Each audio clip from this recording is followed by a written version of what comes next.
Yo, what's going on, you beautiful savages? How the hell are we this evening? This morning?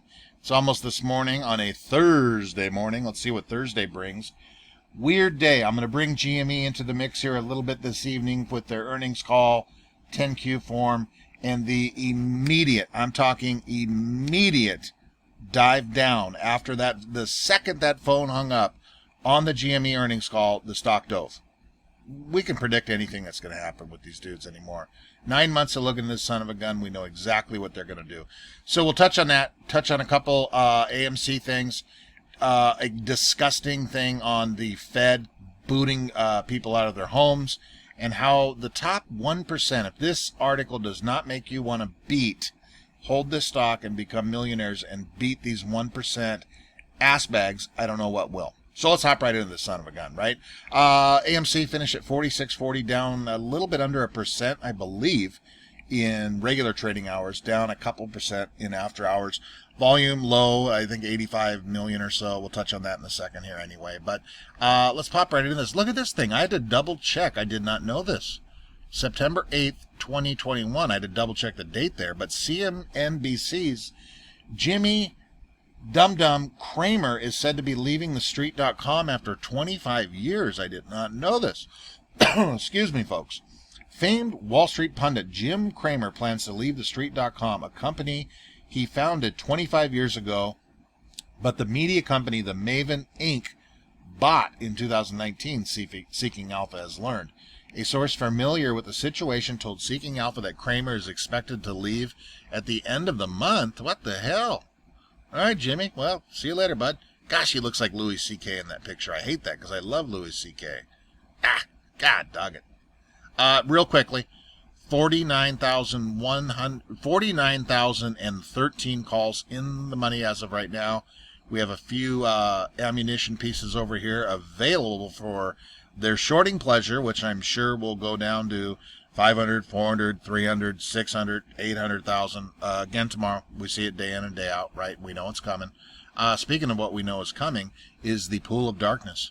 61% today, you guys. 52.4 million shares were traded in the pool of darkness out of the 85.9 million. And your 20-day average is at 64%. Again, same thing every day. Yeah.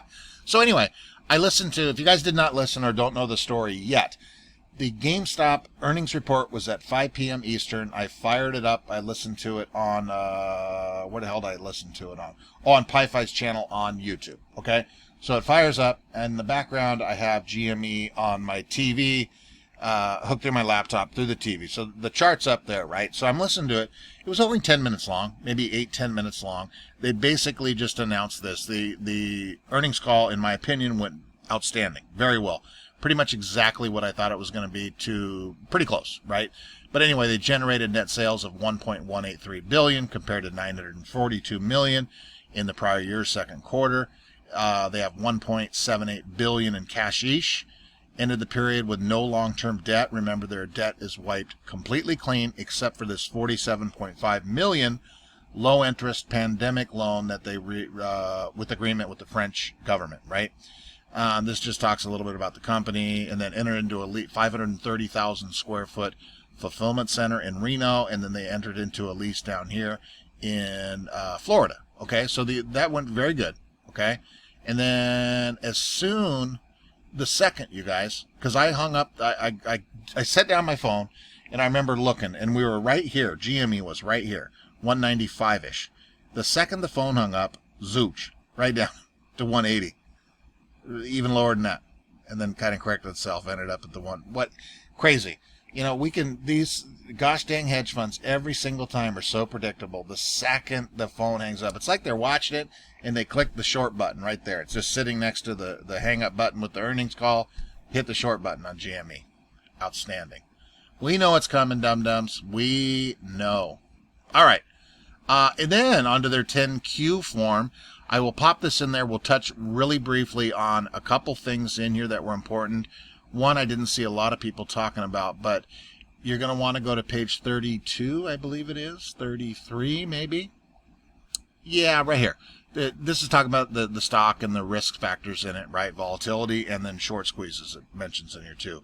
But risks related to our company's stock.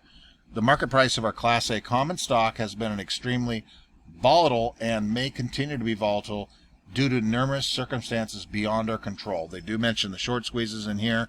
You guys, if you want to read, I believe it go through 30 through 33-ish. The one thing I really like was on page 35. Was it?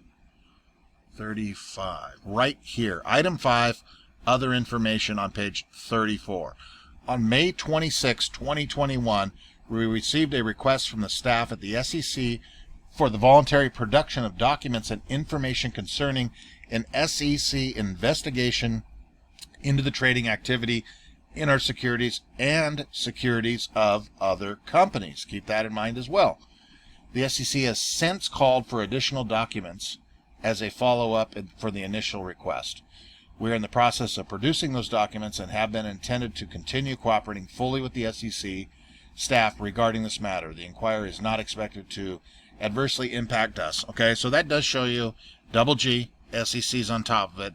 This may seem old, and a lot of people go, oh, God, well, this is in May. We're all the way in September. What the hell's going on? Okay, I like the wording in here as far as, where's the first one? In our securities and other securities, they have since called for additional documents, and then we are in the process of producing those documents. So this is an ongoing thing here. This is very, very, very good. I really, really like that. So I'll pop that in there if you guys want to read through it. It is GME, but remember, anything GME, AMC, I'm all over it, on top of it. I listen to both sides of it. I do hold some GME calls, but I am full board AMC other than that. There are meme stocks. We love them. I hate calling them meme stocks anymore. Speaking of good news, here we go. Cinema History by AMC is to launch a $25+ million national debt with none other than Nicole Kidman in there, right? So that's a good piece of news by AA. And the little commercial, if you guys haven't listened, let's play it. It's only about 40 seconds long. This is a good looking, looks like a damn Super Bowl ad, for crying out loud. We come to this place for magic. We come to AMC theaters to laugh, to cry, to care. Because we need that, all of us. That indescribable feeling we get when the lights begin to dim. And we go somewhere we've never been before. Not just entertained, but somehow reborn. Together. Dazzling images on a huge silver screen. Sound that I can feel. Somehow, heartbreak feels good in a place like this.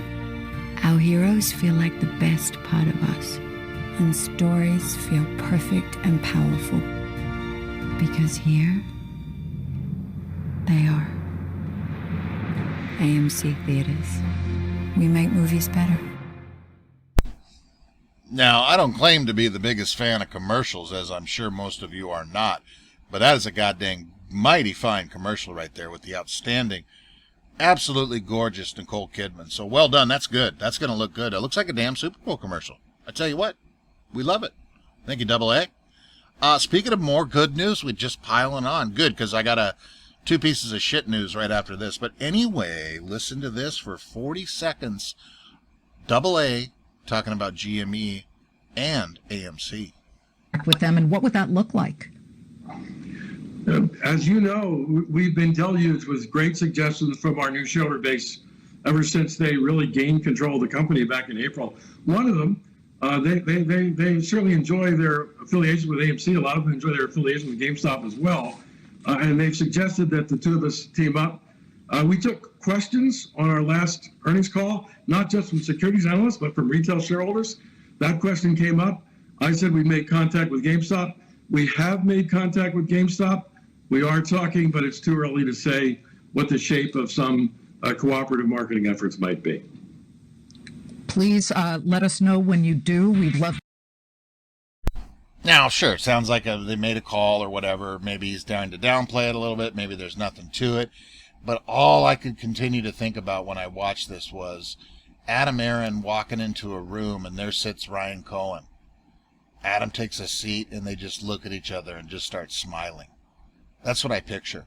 Because they're both genius. I love Ryan Cohen. I think that guy's on a different level genius. Nothing against Adam Aaron. We love them both. But these guys know what's going on. They do not like what's going on. And I'm pretty sure, I can't speak for them. I'm not speculating. I'm not saying I know anything.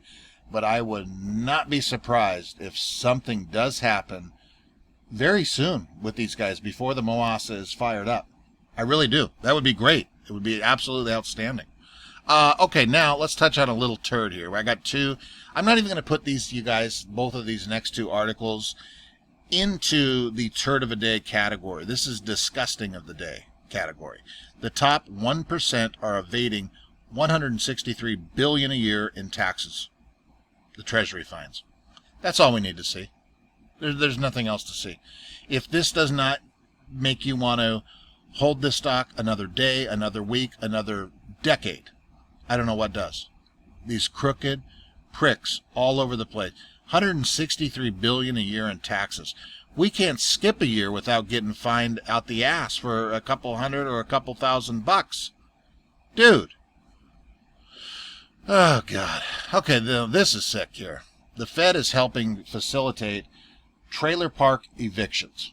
All right, now look at this shit. They put the most disgusting trailer park here. Like they're kicking these people out so they can go. Dude, the Federal Reserve is helping corporate real estate investors evict poor people from mobile home parks. Sure, that's exaggerated a little bit. The picture's exaggerated a little bit. It's still disgusting. Okay, so the Fed is helping boot these old folks out of their trailer parks. All right, the growing number of mobile home park evictions, according to the report. Real estate investors continue to buy up mobile home parks across the U.S., then raise the lot rents and fees and evict residents who can't pay. Boy, you guys, it's going to get ugly.